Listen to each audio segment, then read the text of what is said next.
Hi, everyone, and welcome to the hidden costs of bots and lead generation. I'm Brett Pickert, Senior Product Marketing Manager here at ActiveProspect, and thank you for joining us. Before we get into the introductions of our panel, today's agenda, we're going to be go over bots being generated within the lead generation market. How does that affect you? What are some of the compliance, privacy, and security risks? And what are some of the trends that we're seeing? And also, what are some potential next steps that you can take to help you be more prepared for these bot generated leads?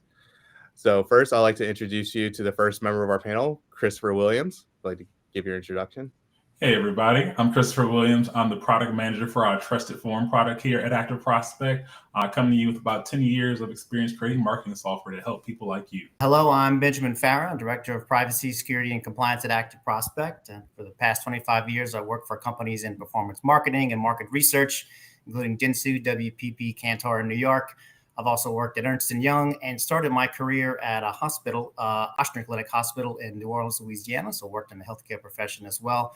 And all these industries and jobs, significant data regulations happened and were passed, and I was on the team helping to translate these requirements into a compliance program. Hey everybody, I'm Jason Smith. I'm the General Counsel here at ActiveProspect. I have been here for about 4 years. Started my career as a commercial litigator and then moved in-house. I've worked for several SaaS companies in several different industries, including the timeshare industry and the financial industry. And at ActiveProspect, I manage all of our legal needs, including contracting, managing litigation, and compliance issues. All right. And my name's Chris Snyder. I'm the Director of Data Science here at ActiveProspect, and I've been here for about 3 years now. My career in data started about 15 years ago at this point, as you may have guessed by the gray in my beard. But in that time, I've done everything from basic data analysis to building and deploying machine learning models to data strategy to even a little bit of teaching, and of course, some bot and fraud detection work. Thank you, panel, for the introductions. And we're going to get this webinar started by Christopher Williams going to get us kicked off here by talking about the growing challenge of lead fraud and how we're fighting back. Awesome. Well, the past few years, we've heard from a lot of our customers about lead fraud and how much of a problem it's become. Despite its growing impact, many marketers still struggle to find an effective way to stop it. Surveys consistently show that fraud ranks as one of the top 2 challenges that marketers face every single year. Now, here at ActiveProspect, we've seen the same trend, and we kept asking ourselves, what can we do to help? With the massive amount of data that we process and the millions and billions of leads that we certify each lead, we knew that we had to have unique insight into how fraudulent leads operate and how to stop them. So after some extensive research, we've discovered that there is a type of fraud that we can definitely help with, and that's bot-generated leads. So what are bot-generated leads? When we talk about bots, we mean a lead that wasn't submitted by a real human. Instead, it was generated by scripts, tools, or software programs. These bots can fill out hundreds or even thousands of web forms across sites in just a few seconds, tricking CRMs and lead management systems into thinking that the leads are legitimate. Every year, we certify more than 2.5 billion leads, and about 2% of that traffic is actually flagged as bot activity. Now, these leads often look completely normal, right? Like they include all the typical fields like name, email, phone number. They'll even have session replays that appear legitimate. You can see the cursor move, you can see the form fields get filled out and the forms getting submitted, but behind the scenes, it's all automated. Now, some of the bots are crude and they just kind of fill in random data, but most of them actually are sophisticated enough and use stolen personal information. So it's real consumer data. And then they'll do things like rotate IP addresses and use human-like typing patterns to evade detection. So the core issue here is really simple, but dangerous. It's that the person you think filled out the form didn't. That means that they never expressed interest in your product, and they definitely never gave you consent to contact them. So why is this happening? Well, number one, it's just pure affiliate and performance fraud. In lead generation programs, fraudsters often use bots to simulate conversions to get a higher payout. They automate impressions, clicks, and form fields, all to trick advertisers into paying for activity that never happened. Oftentimes, they're mixed in with real, genuine leads to make them even harder to notice. Now, the next reason is because of data laundering. Sometimes bad actors will actually use a bot to submit data from an aged lead or maybe a lead that was generated through some deceptive practice, because the bot actually allows them to cover up their tracks and hide the fact that the leads may be non-compliant or old. So this tricks the buyers into believing that the leads are much higher quality than they actually are. So how does this impact you? Well, the consequences actually reach pretty far. Number one, bots destroy compliance. If a bot opts in using some real consumer data, your company will unknowingly send them a message that will absolutely violate TCPA regulations. You'll think you have consent, but it won't be meaningful because the consumer you contacted didn't actually give it. And this makes you a prime target for class action lawsuits. Next is wasting sales resources. Bots cause your reps to spend time chasing leads that they just really shouldn't be trying to contact. They may or may not convert, but they definitely create a risk for your business, so they should be avoided. Next up is that they corrupt analytics. Performance marketers are always trying to fine-tune things to improve metrics. But if you're fine-tuning towards bot-generated leads, those metrics become distorted and will make you make very poor marketing decisions, ultimately. Last but not least, bots erode trust. And this is between marketers, lead buyers, and even the consumers. Every time there's a fraudulent submission, it chips away at the confidence in the ecosystem and results in stakeholders thinking that somebody up the chain isn't trustworthy. So what do, right? Everything that I'm saying now, all of this is why bot detection technology has become essential. The goal isn't just to block bad traffic, but it's to ensure that every lead comes from a real human with genuine intent. By identifying and filtering out bot-generated leads, marketers can, one, protect their ROI, they can stay compliant, and safeguard their brand integrity. And as a member of the lead generation industry, we all share a responsibility to mitigate the risks that bots pose. Ignoring the problem isn't an option here. In fact, that just makes you complicit in the fraud. And doing so will leave you vulnerable to wasted spend, compliance violations, and reputational harm.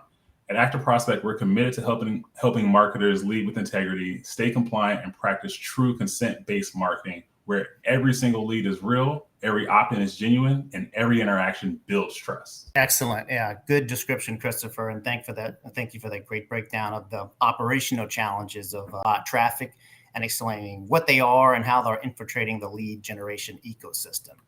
So my role here today is to talk about the so what from a compliance, privacy, and security perspective.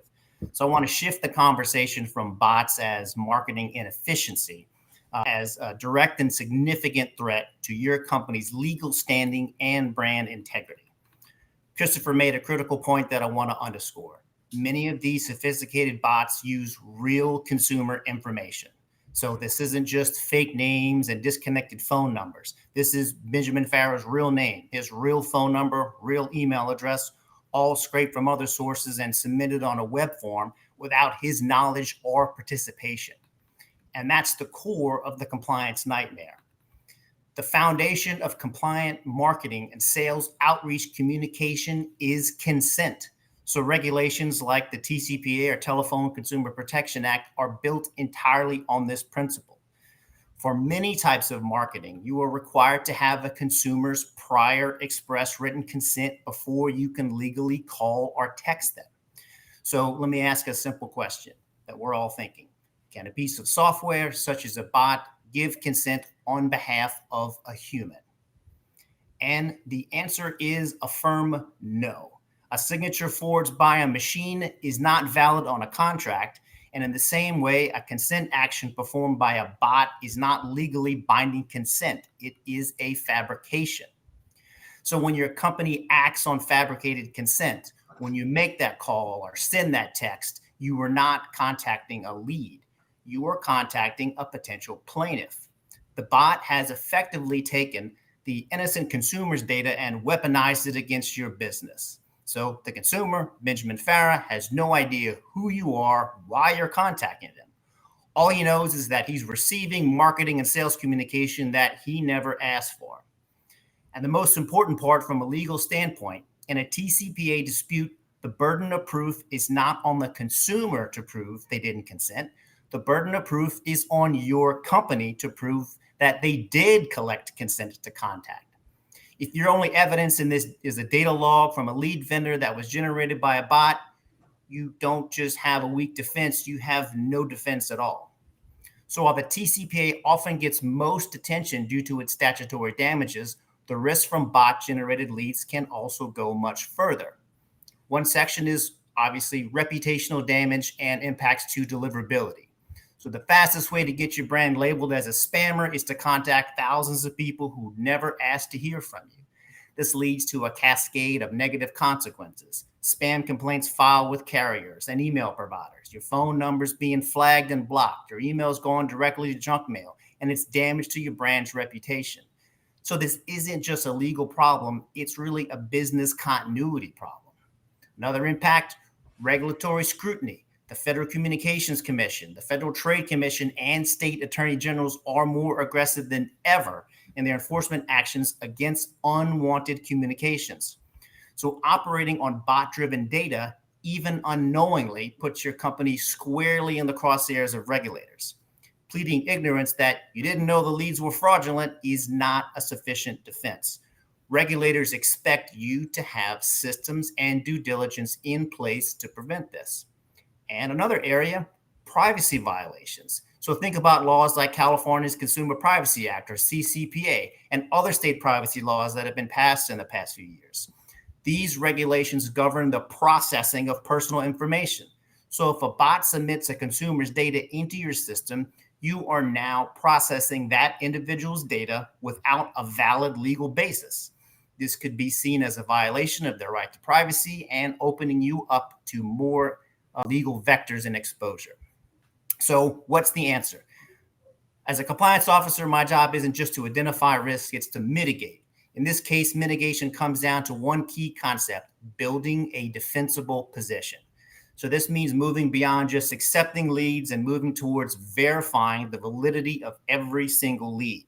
You must be able to answer the question, how can we be sure that this is a real human at a specific moment in time on a specific device that saw these disclosures and affirmatively provided consent to be contacted?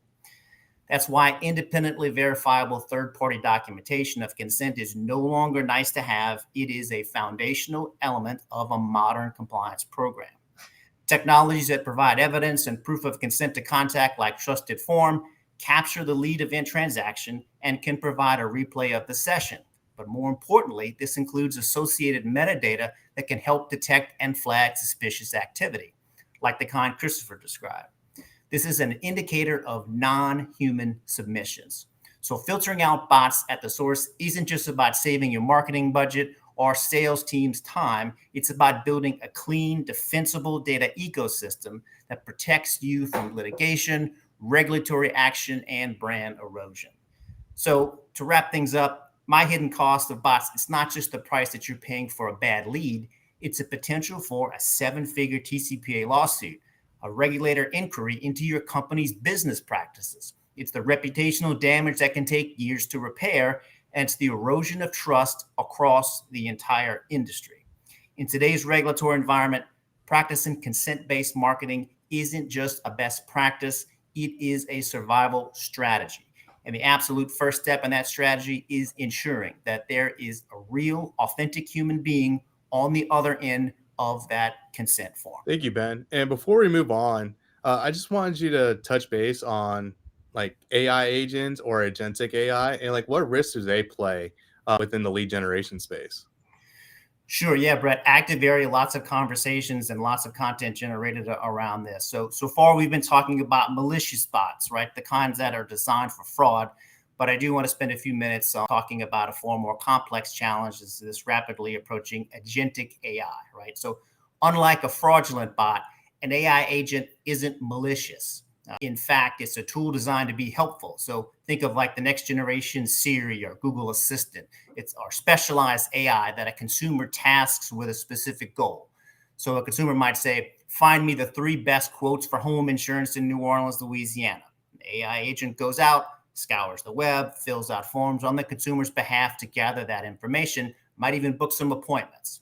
On the surface, this sounds great. It's a real consumer with real intent.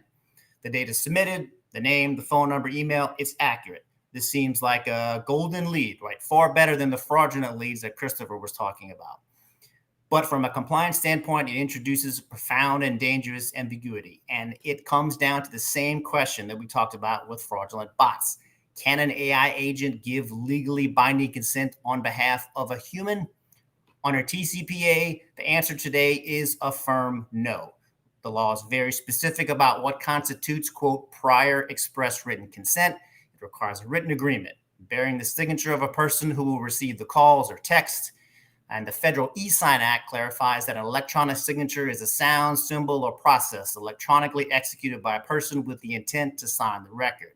Key phrase there is executed by a person with the intent to sign. So when an AI agent submits a lead form, the consumer themselves did not perform the final action. They did not personally see the specific, quote, clear and conspicuous disclosure language at the moment that you submitted the web form. They didn't personally check the box. They didn't submit the button next to disclosure. The AI agent did.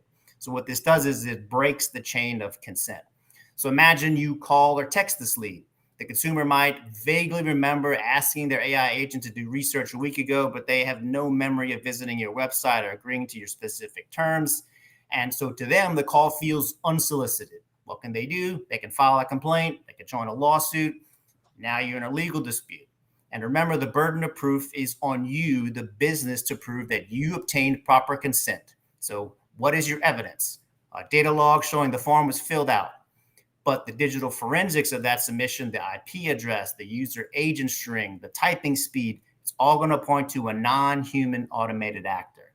So you essentially could be presenting evidence that a bot submitted the form and then trying to argue that it counts as human consent. It's not a really good defensible position.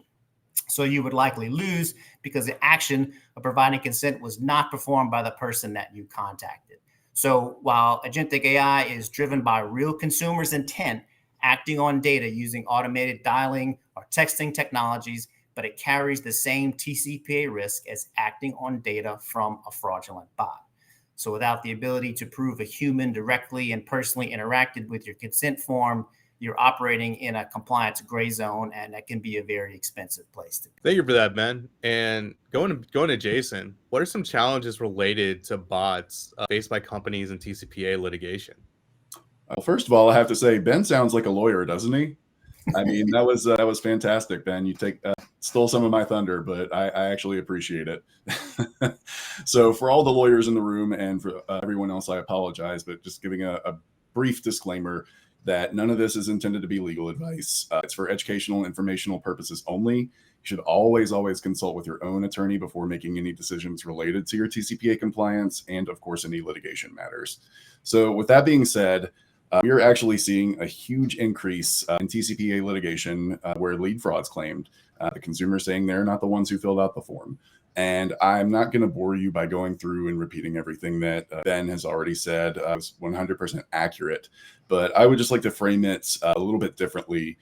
How is this going to play out in court? And there's a couple of different scenarios. So you get a TCPA complaint, you get a TCPA demand letter, and you are trying to build your consent defense. The consumer then says, I didn't fill out the form. Okay, well, who did? What could that be? Well, there's a couple of different scenarios. I'd like to point out three, two of which were already described in detail. So the first is it has something to do with a human. Either A, the person saying that they didn't fill out the form is simply not telling the truth. Or maybe the form was filled out by someone else, another human who had access to that person's computer or phone. And this is actually the most difficult thing to prove in court. You can have your full consent record, things like your own internal policies, things like, the DNC scrub that you were doing, of course, a session replay showing the actual valid record of prior express written consent was given. But showing that the person whose information was on the form that you contacted was actually the person who filled out that form, if they're claiming they were not, is pretty difficult. The best thing that you can do is have that full record of consent. It is not by any means bulletproof, but it is something that is going to, at the very least, deter the TCPA plaintiff from wanting to pursue this, knowing that going to be an uphill battle, and that the company actually has a pretty strong record of consent.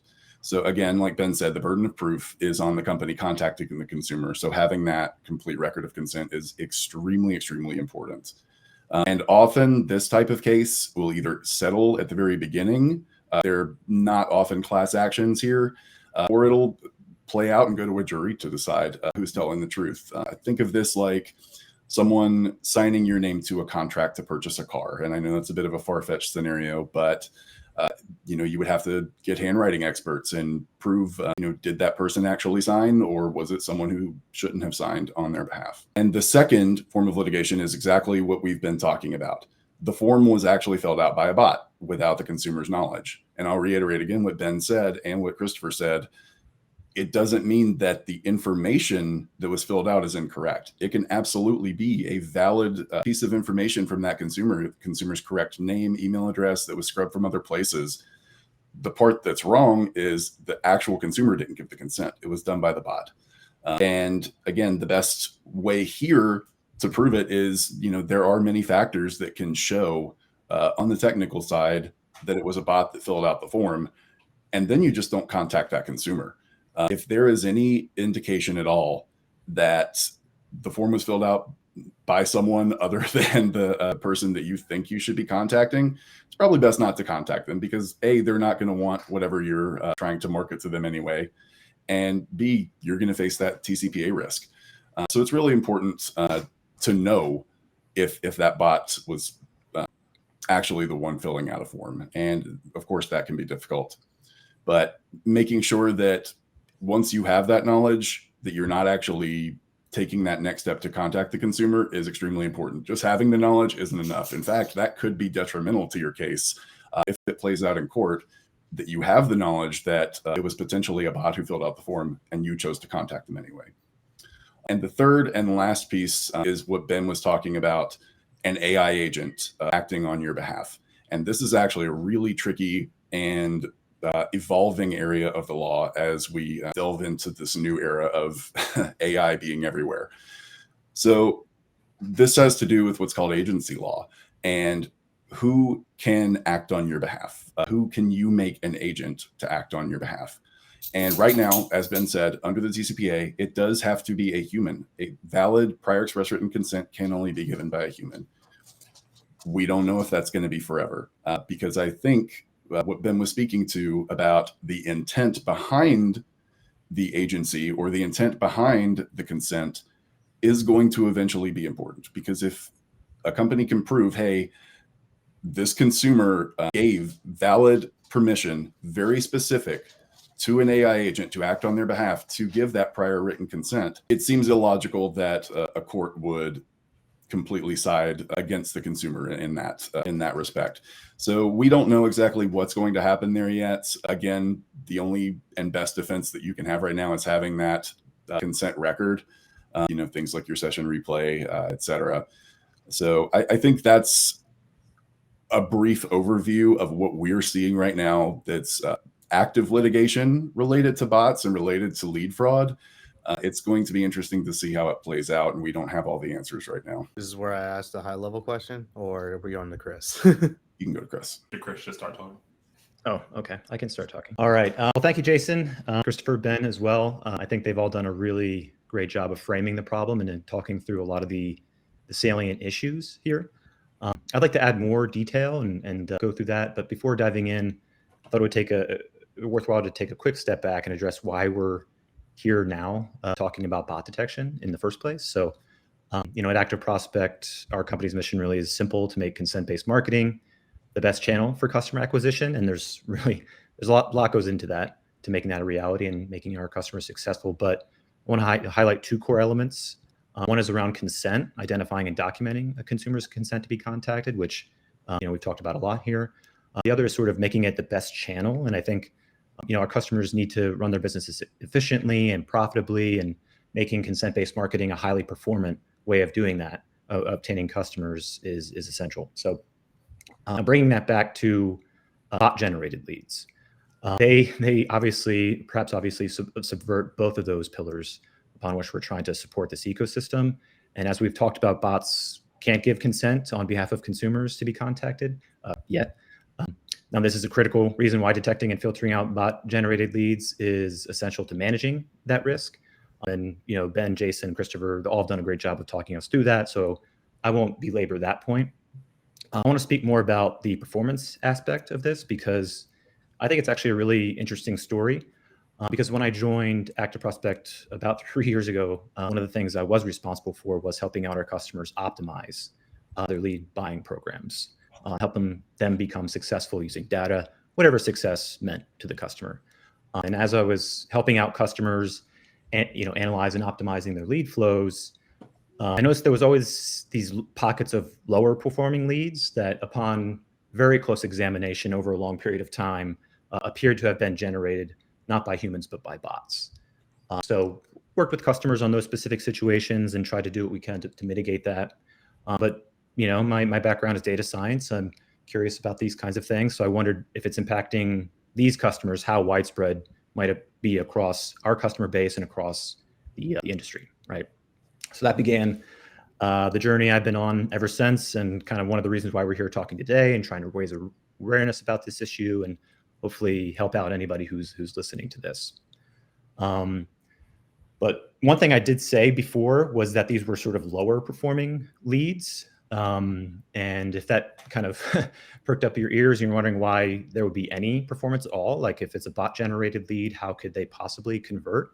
You really can't get a bot on a phone, and they can't buy a roof, they can't buy an insurance policy. So wouldn't it be as simple as just sort of identifying those leads that never convert, right? But one of the very interesting things that we learned in helping out our customers was that these bot-generated leads can convert. And there's a lot of reasons behind that. And actually, we've all touched on those points already, but I'll kind of go into a little more specifics. All right. So fraudsters learned long ago that using like random phone numbers or random emails, they'll get caught pretty easily and not end up getting paid. So they adapted, right? So their more recent playbook is around using real customer information, real phone numbers, real emails, right? So you actually can contact these people. You can get them on the phone. You can get them to respond to an email. And that's exactly by design. So I wanted to talk through a couple scenarios of how that might come to be, because again, it might still be counterintuitive on how that could happen. But we've been talking to our customers, and there's 3 different scenarios that we've either observed directly or have heard from our customers. First scenario is around cold calling, the cold calling scenario. So background here is that a fraudster would or could buy a list of real consumer contact information from some sort of data broker. They'll take that information, create a bot, take that list of consumer information, and have a bot fill out thousands of forms, right, with that real information. So real consumer information is being filled out. Again, these leads are contactable. And if they're contactable, that means that they, in theory, can be converted. Again, this is tantamount to cold calling consumers. So you really wouldn't see very high conversion rates in these scenarios, but you probably would see some conversions. The second scenario is what we call the in-market signal scenario, where it's pretty similar to cold calling, but a fraudster will purchase consumer in-market signals from a data broker. So think of lists of recent movers or credit inquiries, or lists, any demographic information, perhaps any information that might be useful in determining the likelihood of somebody purchasing a car or buying an insurance policy or something like that. So then the fraudster would create a bot, which then intelligently fills out contact forms, which are more likely to be relevant to those consumers based on those in-market signals, right? So just as in scenario 1, we have real consumer information being put into forms by bots. However, these are probably going to convert at a higher rate because there's some logic that goes into which consumer information gets input into which form by the bots. And the final scenario that we've seen and this has been mentioned before, but I want to touch on it again, is sort of these lead recycling programs where a fraudster can actually generate legitimate leads, right? Or they can acquire them legitimately somehow, right? So they have consumer contact information that's tied to some sort of intent signal. And then what they can do is create a bot which then resubmits that information across different forms. One way of doing that is just sort of taking leads that have aged. Maybe you generate a lead on one day and then 30, 60, 90 days later, whatever it may be, you just resubmit that consumer information by pulling it from your database, creating a bot to shove it into a form. That's one way. Another way is sort of duplicating leads, where maybe, again, you acquire a legitimate lead or generate a legitimate lead, and then you just take that information and put it into a form field on a different website, perhaps, or a different source to kind of duplicate that lead and sell it again. So same as the previous two scenarios, right? We have real consumer information. This is a theme, right? Real consumer information that is contactable and convertible. And these perhaps in the last scenario, most likely to convert, because really they could have been originated based off of an actual consumer intent signal, right? A consumer may have raised their hand and said, yes, I'm actually interested in a mortgage, right? But then their information gets put into different forms that they didn't necessarily fill out themselves. It was just a bot. So these are just a few examples that we've seen. No doubt there's lots more that we know about and don't know about employed by fraudsters to submit real consumer information via bots.